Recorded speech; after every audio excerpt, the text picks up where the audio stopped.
Émotionnel ou rationnel, en accord ou à l'opposé. Les rencontres de l'heure. C'est l'heure de la rencontre avec Emmanuel Latraverse et Marc-André Leclerc. Plusieurs sujets aujourd'hui. Scandale sexuel au centre de réadaptation Cité des Prairies, une histoire d'horreur. Je vais recevoir plus tard dans l'émission Guillaume Clich-Rivard de Québec solidaire. On va en parler. Mais avant ça, j'aimerais beaucoup vous entendre, Marc-André. Ben, ça glace le sang, là, ce qu'on a lu ce matin dans les différents médias par rapport à cette situation-là. Puis, encore une fois, avec son nouvelle école Bedford au cours des derniers jours, si tu dis comment tout ça est possible, là, que ça perdure pendant plusieurs années, là. Puis là, je veux bien, puis là, Québec solidaire demande la tête, la directrice nationale, la DPJ, tout ça, mais moi, ce que j'ai de la misère, Guy et Emmanuel, à m'expliquer, c'est comment ces comportements-là, comment ces actes-là, inacceptables, peuvent se passer, qu'il y a comme tout un mécanisme, il y a comme toute une orchestration pour faire en sorte que c'est qu'on laisse aller ce genre de comportement-là. Il n'y a pas personne qui lève un drapeau, il y a comme ces histoires-là perdurent. J'ai de la misère à comprendre là, qu'en 2024, avec tous les outils de communication qu'on a, tout également la proactivité qu'on a mis à comment on donne des formations aux gens, qu'est-ce qu'on doit surveiller, comment on doit déclarer, on met des mécanismes, des chiens de garde en place, mais ça me stupéfait à chaque fois de voir ce genre d'histoire-là. Emmanuel? Ben oui, parce que en tout cas, ce qu'on semble comprendre là, jusqu'ici, puis il faut être prudent là, dans les conclusions qu'on tire parce qu'on n'a pas encore tous les faits et le pourquoi du comment, mais ça a quand même duré pendant 1 an, cette histoire-là. Là.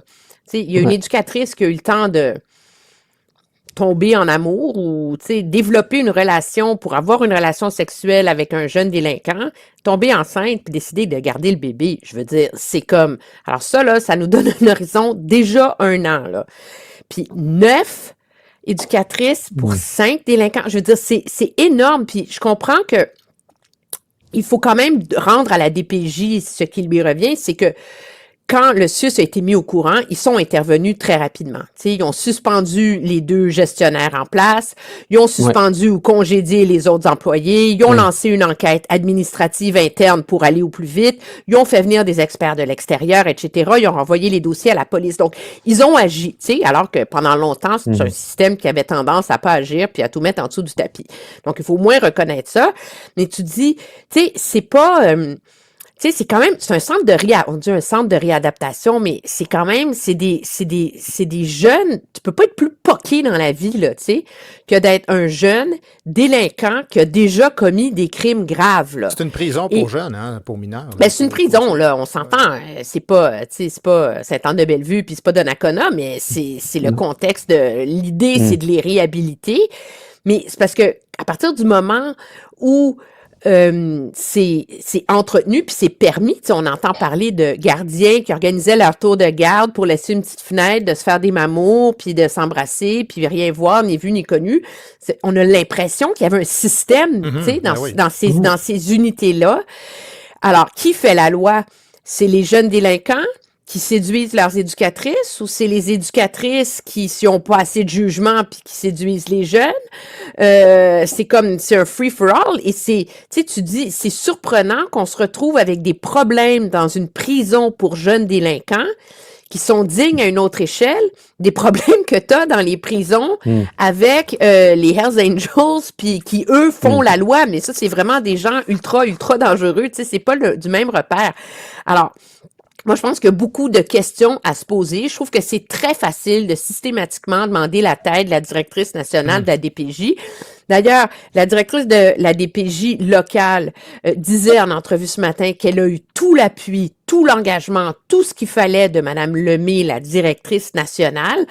Donc, je pense qu'on est encore dans un truc où on veut que des têtes roulent, mais il y a une question profonde à se poser autour de ça, puis ça illustre surtout à quel point, quand Régine Laurent a fait son enquête suite au décès de la petite fille de Granby, elle a déposé son rapport, le gouvernement a déposé des lois, mais ça illustre à quel point c'est long changer et transformer des structures qui sont pourries de l'intérieur, tu sais.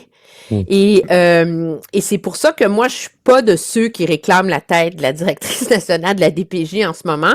Je pense qu'on n'a pas tous les outils pour en arriver à cette conclusion-là, mais on est encore dans un contexte différent de celui de Bedford, dans un contexte où la loi du silence prévaut pour protéger les structures, la machine, pour s'acheter la paix au détriment des missions premières de l'État. Et c'est ça qui a d'absolument révoltant là-dedans. Mais tu l'as dit, c'est pas le même contexte que Bedford où il y a eu des plaintes puis là, il y a du laxisme. On peut pas tout savoir. Il n'y a pas de plainte. Tu sais, quand un jeune délinquant met son éducatrice enceinte, il va pas aller... En tout cas... Non, mais il aurait pu quand même y avoir des fuites, puis qu'on se rende compte que la DPJ n'a pas agi, puis c'est pas ça. Mais non, il y avait de toute évidence, il y avait une omerta dans ce sens-là. Mais ce qui est étonnant dans ces affaires-là aussi, tu l'as dit, c'est 9. Tu sais, tu te demandes déjà, là, quand tu fais un truc comme celui-là, juste convaincre une autre personne d'avoir un complice dans la place, c'est quelque chose. 9. Comment on peut imaginer un truc pareil? Oui, puis le problème, Guy, c'est que également, c'est les directions. Tu sais, bon, on demande la tête, QS demande, je suis d'accord avec Emmanuel, que c'est pas, je pense pas que c'est Mme Lemay qui doit partir demain matin à cause de ça, mais localement, il y a des directions locales, il y a des gestionnaires locaux. Qu'est-ce qu'ils font, ces gens-là? À un moment donné, peu importe la situation, c'est comme si tout le monde tout le temps se ferme les yeux, puis il n'y a jamais de responsable. Et c'est pour ça que la population est tannée, là. Et c'est pour ça que la population veut tout le temps avoir des coupables. On cherche des coupables. Là, dans ce cas-là, ce matin, il faut attendre d'avoir plus d'informations. Mais c'est tout le temps cette perception-là qu'il n'y a pas personne qui paye, il n'y a pas personne qui est responsable, puis les directeurs d'école ne savent pas ce qui se passe dans leur école, puis les directions de centres de jeunesse, de centres de réadaptation comme Cité des Prairies, ils ne savent pas ce qui se passe non plus dans leurs quatre murs. C'est cette perception-là que les gens sont tannés d'entendre, de dire que il y a des situations comme ça, c'est 9 personnes, c'est 9 éducatrices, c'est immense, là. Puis on voit, puis on entend qu'il y a un stratagème, bien, qu'est-ce qu'ils font les directions? Ils sont dans leur bureau, en train d'écrire remplir des formulaires, ou à un moment donné, il faut te mettre les deux pieds sur le terrain, puis d'aller voir ce qui se passe dans ton établissement. Peut-être en télétravail. Oui, bien, peut-être lâcher le télétravail, là. Bon, écoutez, on va changer de sujet avec quelque chose d'un peu plus léger. François Legault, je sais qu'on n'a pas le droit de dire girouette à l'Assemblée nationale, mais on a le droit de le dire ici en studio à Cube. François Legault qui ouvre une porte, donc qui passe de la laïcité à plus de laïcité, à OK, je suis ouvert à la laïcité, par rapport, évidemment, on se comprend, au fameux sujet des écoles catholiques particulièrement. Parce qu'on s'entend que les autres, ça semblait pas trop ouvert. Catholique, c'était ouvert. Là, c'est moins ouvert. Emmanuel?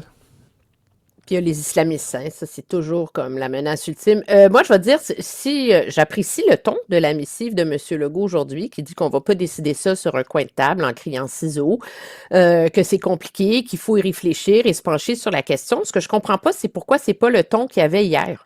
Mm-hmm. Au lieu de fermer la porte à double tour et de colporter de la désinformation en faisant croire que l'avenir du séminaire de Québec puis du collège Jean de Brébeuf à Montréal était menacé, alors que c'est deux écoles qui sont absolument laïques maintenant. Alors, moi, je suis d'accord avec M. Legault, puis je pense que tous ceux d'entre nous qui avons travaillé là-dessus hier, le moindrement, on a compris à quel point ça a l'air simple, mais finalement, ça ne l'est pas du tout. Parce que c'est vrai que la majorité, très, très forte majorité des écoles, même à vocation religieuse, suivent le programme du ministère, mais font des heures dans leur journée, dans leur organisation, où ils font de l'éducation religieuse, etc. Où est-ce que tu traces la ligne? Comment tu la traces? Moi, je pense que c'est pas simple à faire. Je pense cependant que c'est un débat légitime, mais ce qui m'agace au plus haut point dans la missive de M. Legault, c'est qu'on est là et on ne pointe du doigt que les islamistes. Mm-hmm. Je m'excuse, là. Si on veut cesser de financer, si on veut que cette laïcité soit cohérente, et si on veut que cette laïcité cesse d'être attaquée comme étant un outil de discrimination, il va falloir arrêter de toujours montrer du doigt le même monde.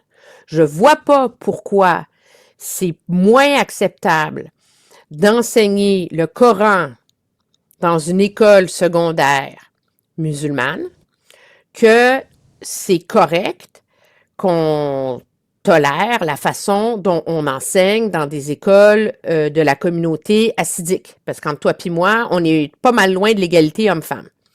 Alors, est-ce que toutes les écoles juives respectent les valeurs d'égalité homme-femme des écoles québécoises? Je ne le sais pas. Est-ce que toutes les écoles musulmanes violent ces valeurs fondamentales québécoises? Je ne le sais pas. Tu ne le sais pas. Puis est-ce que toutes les écoles catholiques respectent ces valeurs profondes d'égalité? Je le sais pas, je suis pas mal certaine qu'ils font pas la promotion du droit à l'avortement. Donc, à un moment donné... c'est un principe de base. Hein? C'est un principe universel qu'il doit défendre. Puis là, j'ai l'impression que c'est plus démagogique qu'autre chose. Tu sais, c'est c'est de la laïcité à géométrie variable. Puis moi, je trouve que c'est très périlleux en 2024. Oui, Marc-André. Mais moi, je vais vous dire ce qui me dérange. Tu sais, je veux dire, le débat sur le financement des écoles religieuses, scolaires au Québec, on peut l'avoir. Il est légitime. Cependant, ce débat-là arrive dans l'actualité, arrive sur la place publique, arrive à l'Assemblée nationale à cause des derniers jours avec l'école Bedford. Mais on mélange les choses là, présentement. Puis, ce qui fait en sorte qu'on focalise pas sur ce qui est arrivé à Bedford, que dans d'autres écoles, elle peut arriver actuellement, sur le fait que le monde ne font pas leur job, puis que les enfants, on s'en fout. Puis moi, c'est ça qui me dérange. On est parti sur un autre débat, là, puis là, les écoles religieuses, on peut l'avoir, ce débat-là. Mais on peut-tu revenir sur les causes des problématiques dans une école comme Bedford, puis les autres écoles également que M. Drainville garde un œil dessus, là. C'est, présentement, il y a des adultes qui n'ont pas fait leur travail, pour lequel ils étaient payés. Et là, présentement, ces gens-là, ils doivent être très contents qu'on soit sur un débat sur le financement des écoles, parce qu'on n'est pas en train de régler ce qui est l'essentiel, c'est qu'au Québec, malheureusement, ce qui se passe avec nos enfants, on s'en fout un petit peu. Fait que moi, j'ai un malaise avec le débat cette semaine sur le financement qui est légitime, là. Mais présentement, ce débat-là, malheureusement, prend toute la place cette semaine quand on n'a pas réglé, je pense, ce qui se passe à Bedford qui est grave. Et là, on est sur un débat, on les finance pas. M. Legault mélange des écoles qui ont des noms catholiques, mais qui sont laïques, puis peu importe. Là, on est tout mélangé là-dedans. Mais là, le problème, c'est que c'est amené là, dans l'actualité, à cause de Bedford, mais c'est pas la cause des problématiques à Bedford. Fait qu'on est en train de mélanger les affaires, puis moi, ça me dérange. Emmanuel, non, mais on peut dire islamiste. Oui. Ça énerve tout le monde. Emmanuel, j'ai un petit malaise, je vais revenir sur ce que tu disais, par rapport au fait qu'il y a beaucoup de gens qui disent oui, mais il y a des écoles privées religieuses qui suivent le programme. Je comprends là, ce qu'on veut dire en disant ça, mais en même temps, si on enseigne la religion, on ne suit pas le programme parce que c'est le programme d'une école laïque. Alors, tant qu'à moi, et on va le comprendre mieux si on dit, au lieu des catholiques ou des musulmans, tout ça, imagine-toi des raéliens. Des raéliens qui enseigneraient leur religion dans une école. Non, mais ils suivraient le programme à 100%, mais ils enseigneraient aussi des bouts de raéliens. On dirait tous, non, ils ne suivent pas le programme. C'est la même chose pour les autres. Mais ce qui est intéressant, c'est que hier, David Bowles, qui est le directeur du collège privé Charlemagne à Longueuil, puis qui est le président là, de l'Association des établissements d'enseignement privé, il me disait que c'est vrai que on va trouver des exceptions, là, mais ces écoles-là enseignent le programme. L'enjeu, c'est qu'au secondaire en particulier, il y a plein de façons d'aménager l'horaire. Pour preuve, il y a des écoles qui font du sport-études, il y a des écoles qui font des concentrations pâtisserie, il y a des écoles qui font des concentrations robotiques, art, impro, je sais pas quoi. Alors, il dit comme une école, nous, par exemple, à Charlemagne, on organise notre horaire pour aménager les cours de robotique, etc., en plus du curriculum habituel. De base. Il faut que tout le monde enseigne la base, puis après ça, tu organises le reste comme tu veux.